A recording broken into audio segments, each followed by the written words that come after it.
Hello, Internet Personality Genzaki, Gaming Booth, my peeps. Sup? Yay! Yo. You guys aren't my peeps. My peeps are made of marshmallow. Well, fine. You mean the What ones the I hell am I accidentally doing ate? here? Out! Yes. Finally. Alright, Oh, finally, this week, I get it. Fine. starting off. Um, Metro Last Light is coming under a bit of fire for a decision they made. They have. The Metro games have a mode called Ranger Mode. It's a very difficult challenge mode, and it is what it is it's the hardest mode you can play on, and there's no heads-up display, so no targeting reticle, no counter for how many bullets you have, no health indicator at all. And this is considered by the fans of the Metro games to be the way the game is meant to be played. And the only way you can get Ranger mode at the moment is if you pre-ordered the game. It has been cut off and added as a pre-order bonus. And the interesting part of this is the makers of the game are saying that the reason they did it is not because they wanted to, but because they were pressured by retailers to include a pre-order bonus. And they decided to do the Ranger mode because they figured the most hardcore fans who would want to play would have bought the game day one anyway. And I think that's kind of stupid to think, because you're assuming your hardcore fans going to have the money to buy your game when it comes out. On top of many other things, the big ramification here I have is integrity. Why didn't you try and make something else for a pre-order bonus? Or better yet, why didn't you fight back against the retailers? Say, we're not going to cut off a piece of our game. If you don't want to stock our game, I can find someone who will. Walmart, Steam. You're going to find ways to sell your game. It's not like it's just not going to happen because you don't have a pre-order bonus. And here's my thing when it comes to games doing this. I'm perfectly fine with pre-order bonuses in certain situations, like when it's content that technically shouldn't be in the game, but maybe it's a fan favorite. For example, one of the pre-order bonuses for Gears of War Judgment, if you pre-ordered through the Microsoft Store, you got Alex Brand, who is a character that is only in the books and comics. She isn't anywhere in any of the other Gears of War games. So that was a fitting type of pre-order bonus, because this is, okay, the fans asked for this. If you pre-order at this location, you'll get her as a character, and they're using her as a giveaway thing occasionally through Epic on various things, because I know some people have won them on the forums from Epic directly.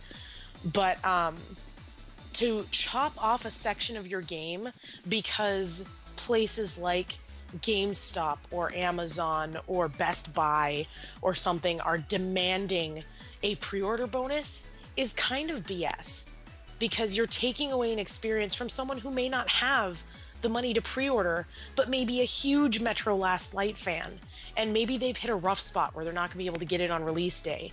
But that means that they're also going to miss out on that content. And maybe that may be a mode that would be the end-all be-all of all things for them to be able to play. Well, that, Like, and it that makes may you be think, if now with Steam, there's maybe a decent chance. I'm not sure how likely it is, but you might be able to get the pre-order bonus sometime down the line. But let's say this is just a pre-order bonus. This also becomes a fairly good reason to pirate the game, Exactly. And because it's if like they're going to after, withhold something from you. exactly, after talking about last week about, some of the, or the last few weeks we've had some discussions about pirating and things here in the podcast. This is now a good reason basically to pirate a game. This is going to give people that do it, they're going to be like, well, they took out a mode and I wasn't able to afford to get it on pre-order, or I wasn't able to get in to pre-order it because they had already stopped them. So I'm missing out on this. So why shouldn't I? Tell me why I shouldn't, because you're taking away content that should have been in the game in the first place. That's the big issue I'm starting to have with a lot of the pre-order bonuses that you get nowadays. Speaking of issues with pre-order bonuses, this is a bit tangential, but I think it needs to be discussed. I dislike pre-order bonuses. I've said this many times, but the thing I dislike more than just the pre-order bonus itself, I hate the exclusive pre-order bonus. And the game I can think of really big on this was the game Brink. To get the full experience of Brink when it first came out, you would have to pre-order it from so many different places because they gave Amazon, GameStop, Best Buy, Walmart, they gave them all exclusive pre-order content, so that unless you were willing to go out and pre-order from all these different places, you couldn't get it all. Fallout New Vegas did the same thing. They get a bit of a pass on it because later they allowed you to buy all of that pre-order content for $2, but still, it is a pain. And again, bringing up Gears of War, because that's a recent one that I've done. Alex Brand, you can only get at Microsoft. At GameStop, you got Classic Marcus. At Best Buy, I believe it was Jungle Tie. And then at Amazon, it was a different one. Like, they had a different character that you exclusively unlocked depending on where you pre-ordered it. And you know what happened? People would purchase all their games, like, because it came out right after a payday for me. And I didn't do this, but I know some people that did. They went and they bought a copy from all the places that you could. And you know what they did? They kept the one that they had to order online, which was Amazon, and returned the rest of them. Mm-hmm. Because it gave them the pre-order content, but they got the money back for the cost of the game. Mm-hmm.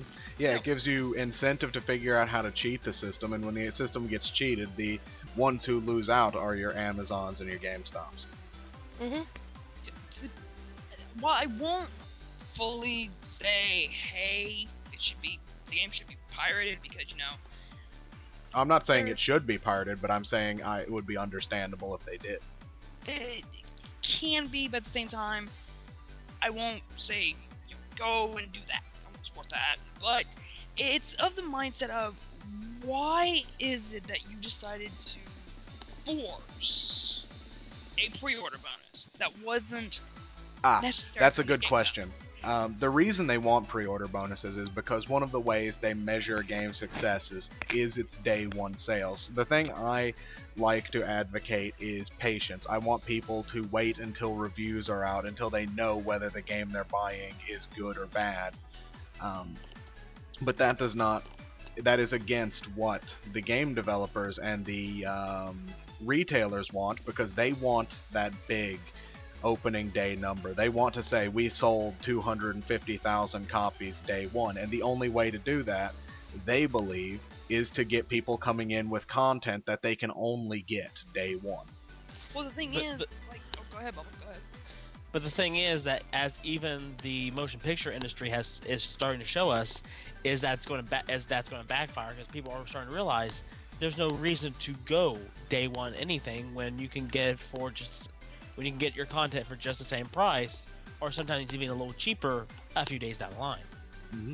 Yeah, they are definitely driving people towards wanting to buy things used and on sale if it means that they get to screw these people over.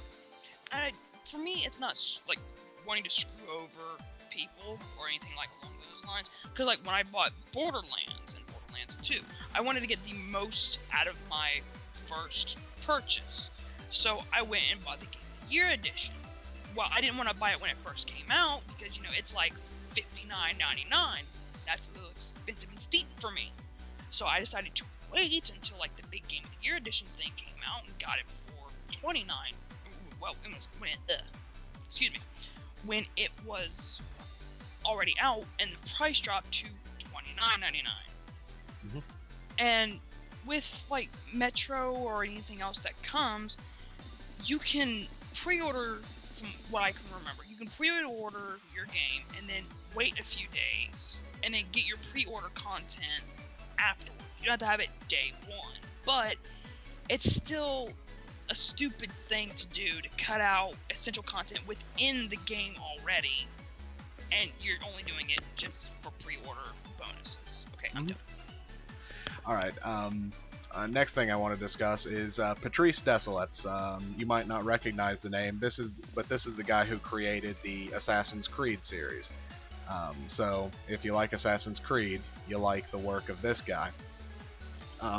He has been fired from Ubisoft, although they claim that they talked to him, failed to align their studio visions, and he resigned. But he's claiming that he was fired, and I tend to believe him there.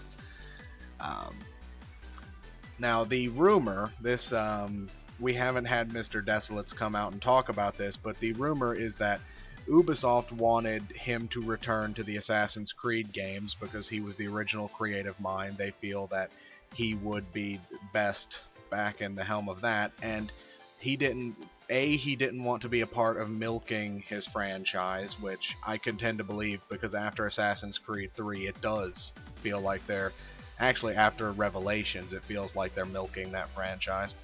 But B, he also had a game codenamed 1666 that he is working on, and now that he has been fired, they have suspended 1666, and Mr. Desilets says he's going to fight Ubisoft for the rights of himself and his team and his game.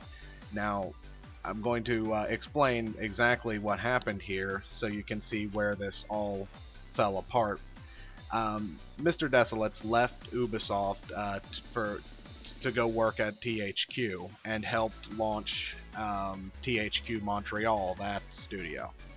And when THQ went under, Montreal was acquired by Ubisoft. So he left Ubisoft, got into THQ Montreal, and then Montreal was bought by Ubisoft again. Now, it makes you wonder on a moral level, if you acquire a studio that is working on a game, their owner just went bankrupt, so you buy them and they're working on a game. Should you be able to tell them to scrap their product and immediately start working on something else?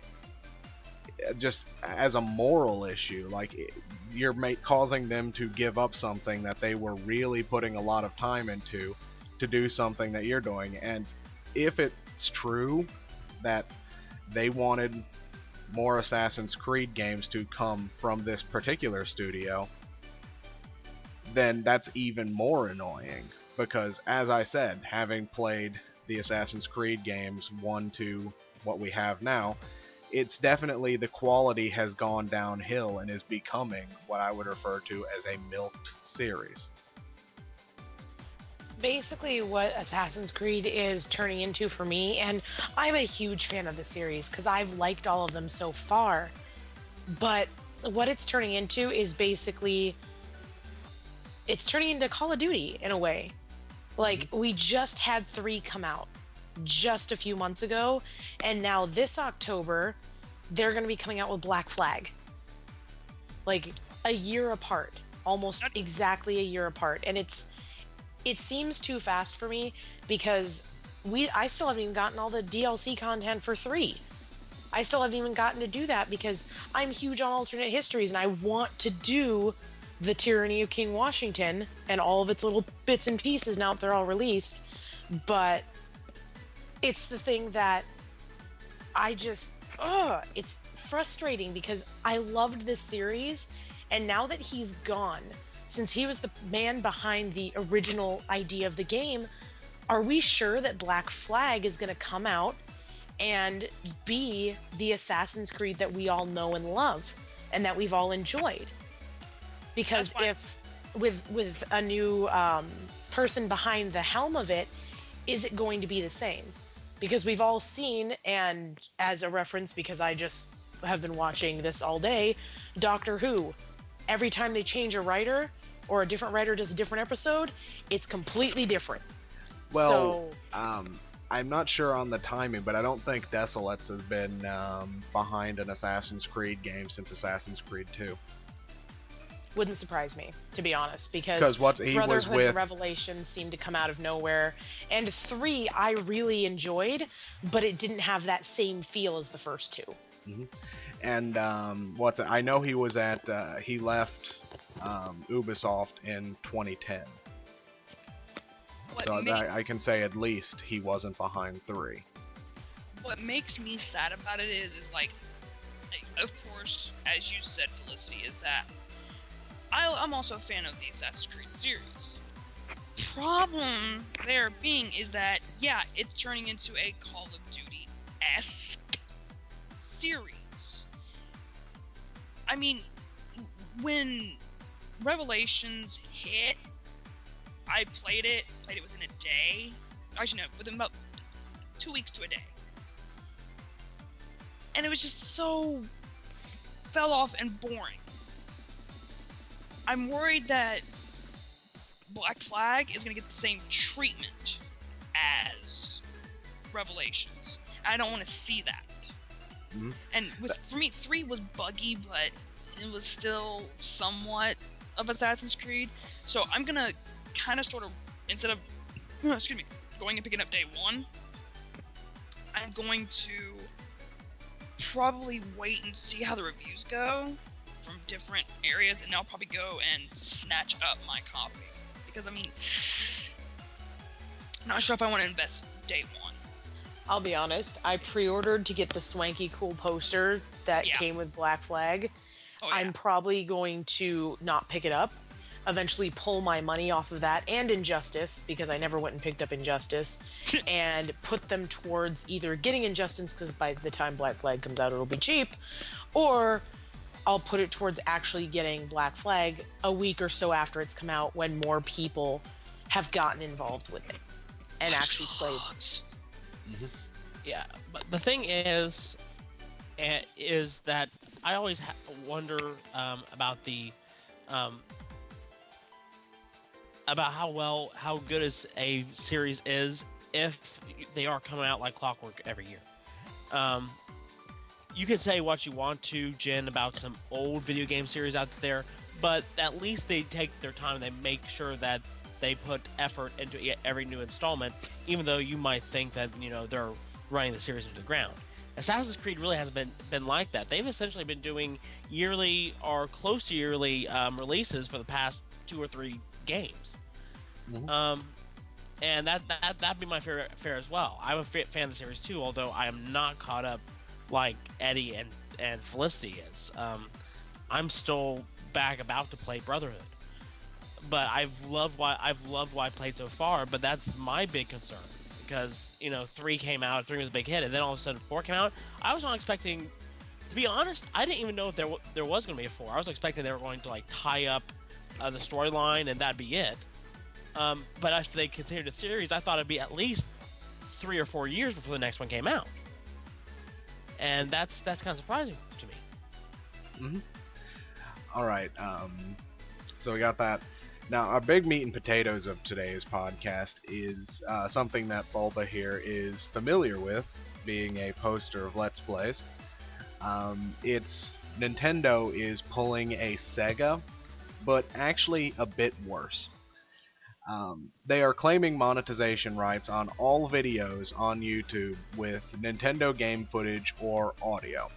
And now this wouldn't be so bad, but what they're doing is they're having automated software handle the issue. So initially they were probably going out for Let's Players, but there's going to be I'm not even going to say there's going to be. There's already been a lot of collateral damage in this. They are hitting people who do reviews, previews, and first impressions. Professionals who make a lot of money off of YouTube based on these videos, and normally these people have contracts with Nintendo that allow them to do this. Now what's happening is, if you have this game footage or audio, Nintendo is having ads put onto your video, and then they are sucking all of the ad revenue away from you to themselves. Now, I don't want to get into the LP argument, because it is long, it is sticky, and any way you approach it, it's probably right. Just like sex. Anyway, moving on. Really? I heard that come out of his mouth, and I was like, "This is gonna turn into a sex joke." Wait for it. Wait for it. There it is. It didn't even start out as a sex joke, but it had to evolve that way. But so I don't want to talk about that because it's difficult. We could talk for hours on it, and eventually we probably will. It's a topic that deserves time and attention that it's not going to get here, so I don't want to go into it. But so aside from the LPs, they're hitting the people, the big professionals, the ones who do the reviews, and I want to say this to Nintendo. The one thing you never want to do as a video game company is alienate your fan base. But above that, you do not want to alienate your reviewers. You do not want to piss off the people who give your game scores and whose fans will base whether they buy your game off of what these people say. And when you take away their lifeblood, when you take away their money, their ability to feed their family, you are doing just that. If I had a Nintendo video, if I had a Nintendo review up, I would immediately remove it just so you don't get the money, because you don't deserve the money for review content. That is bullshit. Now, what annoys me even more, though, is Nintendo says it's not blocking the content because they want to work with their community. They want to leave the videos up. But, so they're trying to make themselves out as the good guys in this scenario, even though there's not really a good slant to it for them. Now, big suggestion for reviewers, previewers, people like that, just don't do Nintendo content for now. Let them stew. Now, I'm wondering if this is, because I'm considering one of two big options, and it might be both. I'm thinking this might be a cash grab from Nintendo due to the very bad Wii U sales. They're trying to make up that money in any way possible, and in this instance they're doing it by vacuuming the money out of the YouTube community.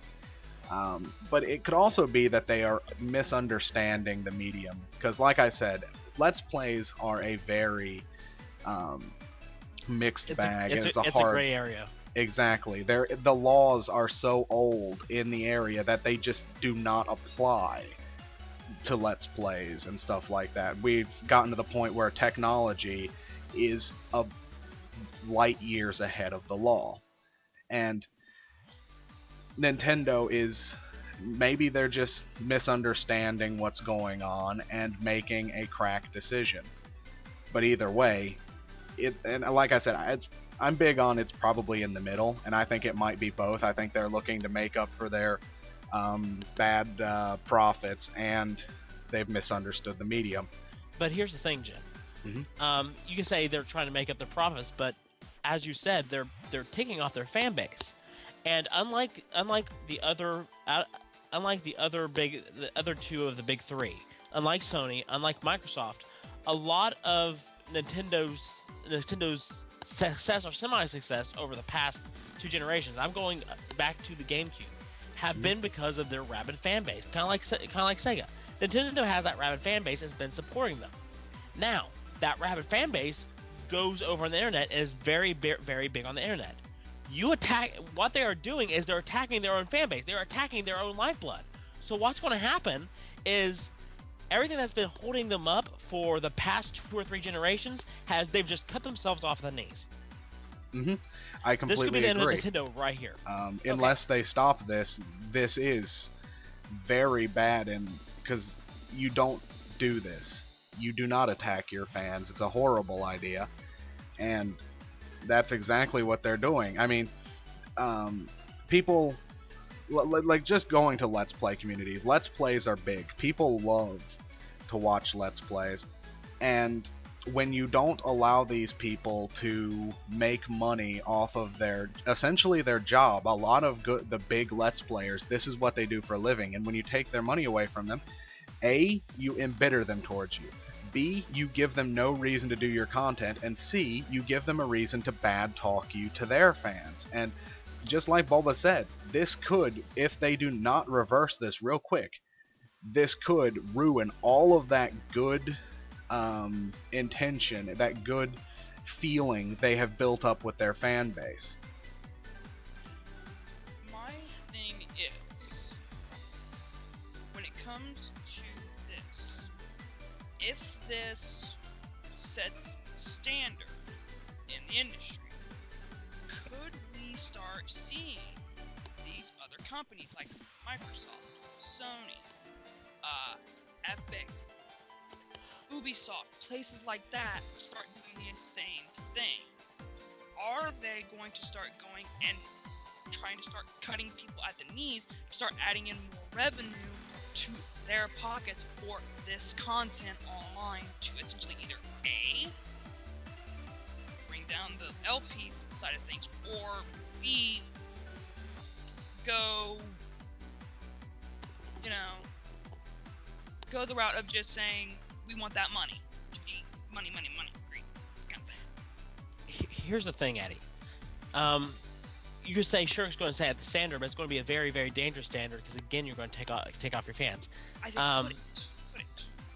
But here's the thing. If other companies start pushing it, and they really start pushing them, I have a feeling it's going to happen one way or another, especially with the LPing and the video game review industry, is it's going to get pushed to so much of a point that one of these video game companies will make the decision to take it beyond just trying to steal monetization. We'll take it to the point to challenge it in court. And one way or the other, we are going to find out where Let's Playing and where all of these different YouTube communities stand. And I think it's going to surprise a lot of people, and it will change the video game industry one way or the other. That, or I think it will go another way. I think if you remember back when Activision was the big evil in the games industry, and people had some good feelings towards EA. And then once Activision started digging its way out of its pit, EA started digging its way into that pit. And now EA is working its way out, and we will probably have another company.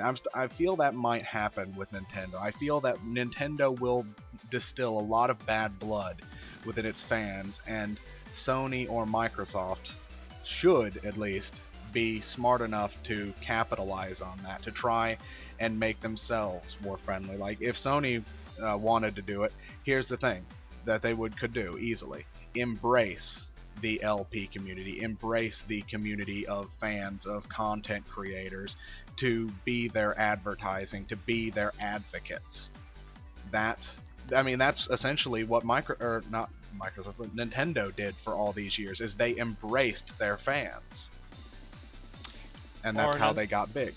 Or another thing that could happen is if everybody turns again, if all the big name companies, big name publishers start turning against the YouTube community, then the indie community has been growing really big. And an indie developer will never go against its fans. It would kill them. Yeah, it'd be the death of all the publishers, and all of a sudden the indie movement becomes even bigger than it is, and it is the big driving force in gaming even more than it is now. Mm-hmm. All right, that has been us. We have been the Gaming Booth. I am Internet Personality Gonzaki. Theme music.